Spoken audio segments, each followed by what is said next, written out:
اللهم صل على محمد وعلى آل محمد وبارك وسلم. اعوذ باللہ من الشیطان الرجیم. بسم اللہ الرحمن الرحیم. یا ایہا الذین آمنوا لا تقولوا راعنا وقولوا انظرنا واسمعوا وللکافرین عذاب علیم. اے ایمان والو، تم راعنا نہ کہو اور کہو تم انظرنا، اور توجہ سے بات سنو. یہاں آپ کو بتایا تھا کہ راعنا کو یہودی اور مشرک حضرات کچھ غلط الفاظ میں استعمال کرتے تھے، غلط معنوں میں. اس لیے اللہ تعالیٰ نے یہاں راعنا کے لفظ سے روک دیا ہے، بلکہ دوسرا لفظ استعمال کرنے کا حکم دیا ہے کہ انظرنا، کہ آپ صلی اللہ علیہ وسلم سے فرمایا کرو کہ انظرنا، ہمیں دیکھیں، ہماری رعایت کریں. تو یہ لفظ استعمال کیا کرو. یہاں سے علماء نے کچھ مسائل لکھے ہیں کہ کوئی ایسا کام جو جائز ہو لیکن اس کو کچھ لوگ غلط استعمال کر رہے ہوں، یا ایسا کام جو مستحب ہے اس کو کرنے میں لوگ حرام کام تک پہنچ جاتے ہیں. یعنی کہ کام ایک مستحب ہے، اس کو کریں یا نہ کریں ہماری مرضی، کریں گے تو ثواب ہوگا، نہیں کریں گے تو گناہ نہیں ہوگا. لیکن اس کو کرنے کے لیے کچھ لوگ جو ہے ان کا اعتقاد کے ذریعے یا ایسا کرتے کرتے ان کو گناہ زیادہ ہوتا ہے، ثواب کم ہوتا ہے. تو ایسے کاموں کو چھوڑ دینا چاہیے اور دوسرا راستہ اختیار کرنا چاہیے. اس کی چھوٹی سی مثال آپ سمجھیں کہ پہلے نماز کے فوراً بعد اگر کوئی سجدہ شکر کرتا، شکرانے کا کوئی سجدہ کرتا، اے اللہ تو نے مجھے نماز پڑھنے کی توفیق دی، اس پر شکر کرتا ہے اور سجدہ کر لیتا ہے، یا کوئی اور کام اس کا ہو جاتا ہے تو وہ شکرانے کے طور پہ نماز کے بعد ایک اور سجدہ کر دیتے ہیں اللہ تعالیٰ کو. تو کچھ لوگوں میں جو کم علم ہوتے، جو یعنی کہ دین کو سمجھنے والے نہیں ہوتے تھے، وہ دیکھتے دیکھتے وہ یہ سمجھنے لگے کہ یہ نماز کے بعد سجدہ کرنا ضروری ہے، فرض ہے. یہ جو لوگ کرتے ہیں سجدہ، تو ان کا یہاں اعتقاد خراب ہو رہا تھا. اب یہاں سجدہ کرنا یہ مستحب عمل تھا، کر لیں ٹھیک ہے، نہ کریں تو گناہ نہیں ہے. تو فقہا نے یہاں منع کر دیا کہ لوگ ایک جائز کام ہے، ایک مستحب عمل ہے، اس کو ضروری سمجھ رہے ہیں، یعنی واجب اور فرض کے درجے کا سمجھ رہے ہیں کچھ لوگ. تو جس چیز کی حیثیت کو بڑھا دیا جائے تو شریعت اسے منع کر دیتی ہے. تو اس لیے اب نماز کے فوراً بعد ہم شکرانے کے طور پہ کوئی سجدہ نہیں کر سکتے. ہاں، نماز کے بعد نماز ہو جائے یا لوگ نہ بیٹھے ہو جہاں پہ، تو آدمی کر سکتا ہے یا گھر جا کے کر سکتا ہے. دوسرے وقتوں میں اب سجدہ کر سکتے ہیں شکرانے کے طور پہ، اسی وقت ہم سجدہ نہیں کر سکتے. اور انہوں نے یہ اصول یہاں سے لیا ہے کہ لا تقولوا راعنا، کہ اب راعنا بذات خود لفظ ٹھیک ہے اور صحابہ کرام اس کو صحیح معنوں میں استعمال کرتے تھے. حضور صلی اللہ علیہ وسلم سے فرماتے کہ ہماری رعایت کریں. اب صحابہ کرام کا یہاں کوئی غلط معنی کا ارادہ بھی نہیں تھا، لیکن دوسرے لوگ یہاں سے غلط فائدہ اٹھا رہے تھے، وہ گناہ کی طرف جا رہے تھے. تو اس وجہ سے اللہ تعالیٰ نے راعنا کا لفظ چھڑوا دیا، بلکہ انظرنا کا لفظ کا حکم دے دیا.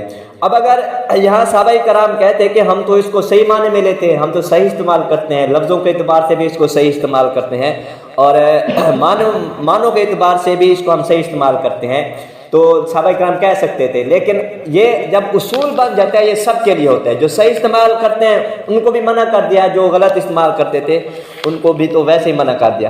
اب جو لوگ یہ کہیں کہ نہیں تو ہم تو اس سجدے کو ضروری نہیں سمجھتے، ہم تو ویسے مستحب سمجھتے ہیں، کر لیں ٹھیک ہے، نہ کریں ہمیں گناہ نہیں ہوتا، تو ان کو بھی اب اجازت نہیں ہے. نہیں، اب آپ کو بھی حکم نہیں ہے، کیونکہ آپ کو دیکھ کے لوگ سجدہ کرنا لگ جائیں گے. تو نماز کے فوراً بعد سجدے شکرانے کے طور پر سجدہ کرنا علماء نے مکروہ لکھ دیا ہے. اسی پر علماء نے ایک اور مسئلہ مثال دی ہے. مثال کے طور پہ آج کل پڑھتے ہیں الصلاۃ والسلام علیک یا رسول اللہ، یہ درود و سلام پڑھتے ہیں، یہ صلاۃ پڑھتے ہیں. تو ایک ہے نا اذان سے پہلے پڑھنا، یہ علیحدہ مسئلہ ہے. ایک ایسے اس کو پڑھتے ہیں، ایسے پڑھنا اس کو صحیح ہے یا نہیں ہے. تو علماء نے لکھا ہے، قاسم العلوم والخیرات مولانا قاسم نانوتوی رحمۃ اللہ علیہ، انہوں نے لکھا ہے اگر کوئی اس نیت سے یہ پڑھتا ہے کہ میرا یہ درود فرشتے حضور صلی اللہ علیہ وسلم تک پہنچا دیں گے تو ٹھیک ہے یہ. اس کے جو الفاظ کے اعتبار سے اگر اس نیت سے کوئی ہم پڑھ لیتے ہیں الصلاۃ والسلام علیک یا رسول اللہ، کہ ہمارا یہ درود سلام جہاں سے فرشتے لے کے حضور صلی اللہ علیہ وسلم کے روضہ اقدس پر پہنچا دیں گے تو پڑھ سکتے ہیں، اس میں کوئی حرج نہیں ہے۔ لیکن کچھ لوگوں نے یہ اعتقاد بنا لیا ہے اس درود سے کہ اس کے جو الفاظ ہیں، جو اس کے معنی ہے، اس سے یہ معلوم ہوتا ہے کہ حضور صلی اللہ علیہ وسلم یہاں موجود ہے، حاضر ہے اور ناظر ہے، ہمارا یہ درود سن رہے ہیں۔ اور یہ عقیدہ قرآن و سنت کے خلاف ہے، قرآن کے خلاف ہے، حضور صلی اللہ علیہ وسلم کے فرمان کے بھی خلاف ہے۔ اس لیے علماء نے منع کر دیا اگر کوئی صحیح نیت سے بھی یہ پڑھتا ہے، مثال کے طور پہ میں پڑھتا ہوں اور میں کہوں میں اب وہ اعتقاد تو نہیں رکھتا کہ حضور صلی اللہ علیہ وسلم حاضر ناظر ہے، حضور صلی اللہ علیہ وسلم ہر جگہ موجود ہے، میں اس اعتقاد سے تو نہیں پڑھ رہا، میری تو یہ نیت ہے کہ میرا یہ درود یہاں سے وہاں روضہ رسول پر فرشتے پہنچا دیں گے، تو علماء نے ولا تقولوا راعنا کے اصول سے یہاں منع کر دیا ہے۔ کچھ لوگوں کے عقائد اس جو ہے الصلاۃ والسلام علیک یا رسول اللہ پڑھنے سے خراب ہو گئے ہیں، جو کفر اور شرک تک پہنچا دیتے ہیں، اس وجہ سے الصلاۃ والسلام علیک یا رسول اللہ پڑھنے سے منع فرماتے ہیں۔ تو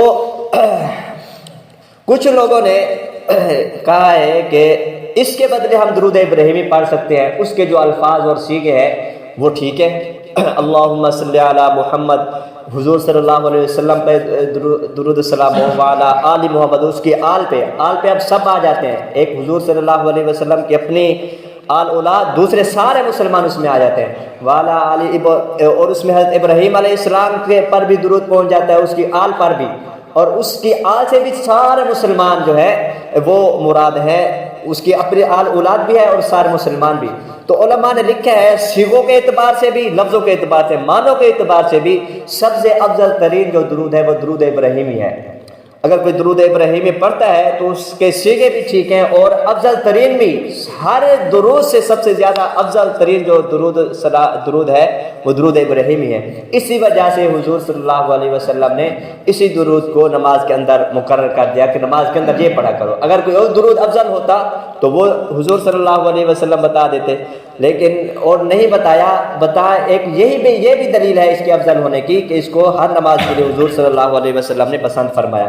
صحابہ کرام فرماتے ہیں ایک صحابی دوسرے صحابی سے کہنے لگے کہ میں آپ کو ایک ایسا تحفہ دوں جو میں نے حضور صلی اللہ علیہ وسلم سے سنا ہے، تو دوسرے صحابی نے فرمایا بتاؤ۔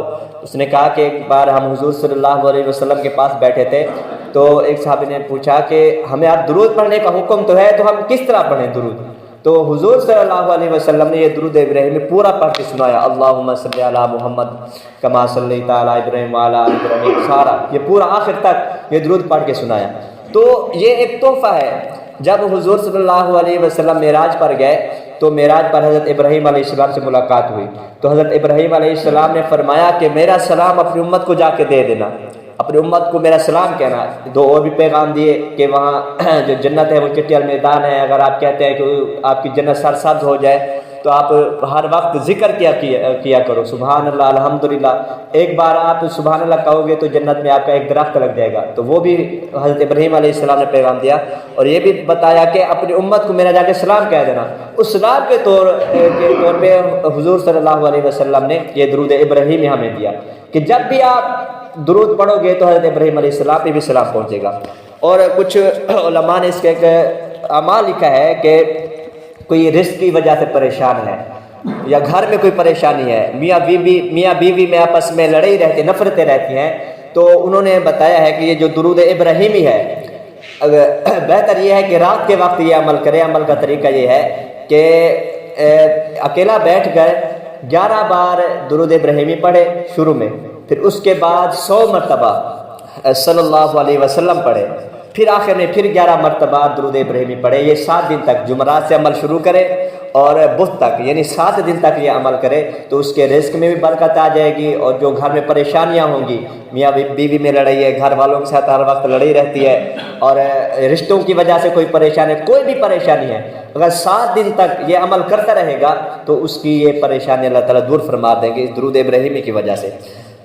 تو درود ابراہیمی اگر ہم پڑھیں تو اس میں کسی کا اختلاف بھی نہیں ہے، تو اور افضل ترین بھی درود ہے، لیکن کچھ لوگوں نے ضد کی وجہ سے، ضد میں اگر کہتے ہیں کہ نماز کے علاوہ درود ابراہیم پڑھنا ناجائز ہے، منع مکروہ ہے، ضد کی وجہ سے کچھ لوگوں نے بدبختوں نے یہ لکھ دیا ہے، حالانکہ صحابہ کرام یہی درود پڑھتے تھے، نماز کے اندر بھی یہی درود حضور صلی اللہ علیہ وسلم نے فرمایا کہ پڑھا کرو، لیکن کچھ لوگوں نے آ کے یہ کتابوں میں لکھ دیا ہے، ایک تنقیدات کتاب ہے، اسی طرح تفسیر نعیمی ہے، انہوں نے لکھ دیا ہے کہ نماز کے علاوہ یہ منع ہے۔ کیوں؟ کیونکہ یہ وہابی حضرات یہ پڑھتے ہیں، وہ الصلاۃ والسلام علیک یا رسول اللہ نہیں پڑھتے، اس وجہ سے نماز کے علاوہ تم نہ پڑھا کرو، یہ منع ہے، یہ درود ناقص ہے۔ اگر ناقص ہوتا حضور صلی اللہ علیہ وسلم اس کو نماز میں کیوں فرماتے کہ نماز میں پڑھا کرو، اور صحابہ کو کیوں فرماتے کہ تم یہ درود پڑھا کرو؟ صحابہ کو حضور صلی اللہ علیہ وسلم نے یہی درود دیا، اور صحابہ کرام یہی درود ابراہیمی پڑھتے تھے، لیکن ان بدبختوں نے لکھ دیا ہے کہ یہ نماز کے علاوہ پڑھنا مکروہ اور منع ہے۔ اللہ تعالیٰ سمجھنے کی توفیق عطا فرمائے اور عمل کرنے کی توفیق عطا فرمائے۔